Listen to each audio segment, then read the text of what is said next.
अस्सलाम वालेकुम दोस्तों, तुसीं वेखदे हो पाक वतन टीवी पेज तो मैं तुहाडा मेज़बान मुहम्मद बूटा।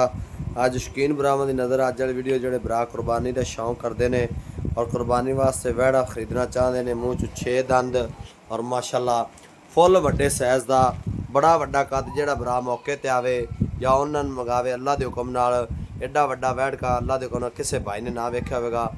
पूरा नाल आ जिले लैवल का अल्लाह के हुक्म नाल बच्चे का वज़न वेख लेना मेरे वीरां ने। घटो घट भी 15 तो 16 मन बच्चे का वज़न है। जेड़े भरा दा दिल करे मौके ते आवे आ तो तसल्ली कर सकता है। मूँह चू जर्मन छिग्गा है और माशाअल्लाह ब्रीड बड़ा कमाल दा है। किसी भरा ने कुरबानी वास्ते लैना होवे या फार्म दे विच ब्रीड वास्ते लैना होवे इस तरह की माशाअल्लाह बहुत ही घट ब्रीड मिलती है। मेरे वीरां नूं तसल्ली कर लैनी है। तुरदा फिरदा दे वीरां दी अखां दे सामने ये वीडियो कुछ भी नहीं नज़र आ रहा। इंशाअल्लाह जेड़ा भाई मौके ते आवेगा अल्लाह के हुक्म नाल वैड़े दे कोल खड़िया खौफ ना आवे तो फिर गल करनी है। बड़े वड्डे कद और लंबाई चौड़ाई बड़ी और वज़न तोल बड़े ने अल्लाह के हुक्म नाल इवें जिवें कबूतर होंदे ने माशाअल्लाह। पूरा पुत्तर रंगा लैग स्कोर वेखना है सिर तो लै